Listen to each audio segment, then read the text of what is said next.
Today I'm using my sourdough starter to make Magdalenas, which are a type of muffin from Spain. And the great thing about these muffins is they're not overly sweet. There's a very balanced sweetness from the white sugar and the lemon zest in the recipe. And if you bake them correctly, these muffins have the perfect sugary, crackly top that makes them a delicious snack or breakfast when you're looking for something that's sweet, but not too sweet. Here's how to make my version of Magdalenas with sourdough starter. Start by adding 200 grams of whole milk to a mixing bowl, then using a digital scale, measure in 100 grams of active sourdough starter or leftover sourdough discard. These muffins don't usually use any thick sourdough starter in the wet ingredients, so when you're using sourdough starter like me to make a sourdough version, you want to whisk the starter into the milk as much as you can to get basically just a thickened milk consistency. After the starter and milk have been whisked together, add in 200 grams of a neutral oil. In Spain, they might use something like sunflower oil. You could use canola oil or vegetable oil if you want to use something similar, but I'm using a light olive oil that doesn't have a strong flavor.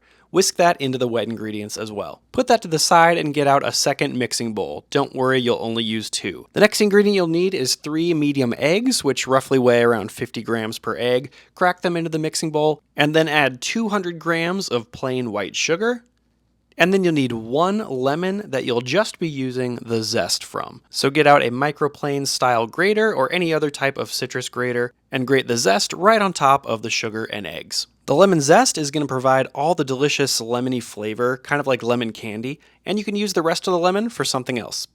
Now here is the most technical part of this whole recipe. It's actually just whisking together the egg and sugar mixture. While a lot of muffin recipes will just ask you to bring the wet and dry ingredients together until no dry clumps of flour are left, for Magdalenas you will need to whisk the eggs and sugar together until they almost double in volume, as some recipes say. But for me, since I'm whisking by hand, I just whisk for about 2 minutes until the color of the eggs changes, it becomes lighter, and everything becomes a little bit bubbly and foamy. That's going to bring some lightness, airiness, and extra rise to the muffins. Once you've whisked your eggs and sugar together, add the rest of the liquid ingredients. That's the oil and the milk and the sourdough starter that you mix together in the first bowl. Now bring those ingredients together with a whisk until well incorporated. This should take no more than 20 to 30 seconds of whisking. Now it's time for the dry ingredients. Add to the bowl 300 grams of all-purpose flour. This is a lower protein flour than bread flour for a nice tender muffin. Then add a half teaspoon of kosher salt, or about 1 gram, and then 1 tablespoon of baking powder, or about 12 grams. Double-acting baking powder is the main ingredient that's going to make these muffins rise. Now it's time to mix. I'm just using a rubber spatula here, but you could use a wooden spoon as well. Bring the ingredients together until no dry clumps of flour remain. It should take just about 1 minute of mixing and stirring. Just like other muffins, you don't want to overmix here, or your muffins could end up with gluten tunnels.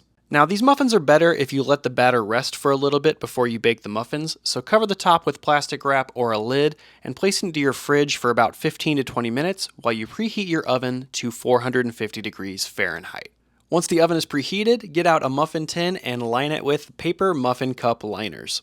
Then take out your Magdalena batter from the fridge, and at this point you can uncover it, and it should be bubbly a little bit, not too puffy, but when you scrape away the top layer, you should see a few bubbles under the surface from the baking powder. Now if you fill your muffin cups 3/4 of the way full, you'll end up with enough batter for about 16 muffins. Most recipes for Spanish Magdalenas will have you fill the muffin cups 3/4 of the way full, but what I found is that if you fill them all the way full, so 100% full, you still get great muffins, and they might even crack a little bit more on the top, which is kind of what you want. So I'll show you those muffins at the end. But for now, just know that you'll get 12 muffins if you fill them all the way to the top, and 16 muffins if you fill them 3/4 of the way full. To get the crackly, sugary top on Spanish Magdalenas, you'll need to sprinkle the top of each muffin when it's in the batter stage right now with about a teaspoon of sugar. I just do a generous sprinkle on top of each muffin and they're ready to bake.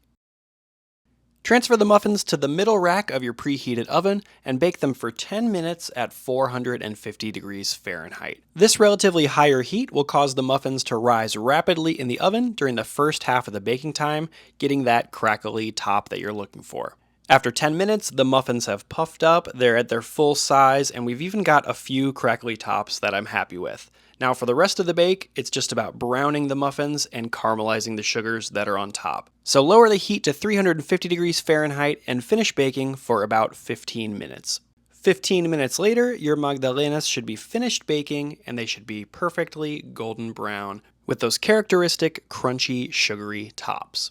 Remove them from the oven and transfer them to a cooling rack to cool for about 5 to 10 minutes, just to take the edge off so you can enjoy one of these Magdalenas warm. After about 10 minutes, the crystallized tops were nice and crackly and they cooled down just enough so I could try one. Texture-wise, these muffins are crusty and sugary on top, but soft on the sides. They're also spongy on the inside without being eggy. They're just fluffy and light, and immediately when you open one up, you get an aroma of lemon from that lemon zest, and you also get that in the flavor. The flavor is sugary without being too sweet. It's also soft on the inside with a crunchy top. It's really just a wonderful snack or even a light breakfast to have with your morning coffee. Now with the batter I had left over, I filled 4 muffin cups all the way to the top and I baked them up the same way as I did the other ones, and they baked perfectly. I even got one with an especially crackly and raised top that I was just very excited to eat. If you've never tried these lemon-scented, soft and crunchy muffins from Spain,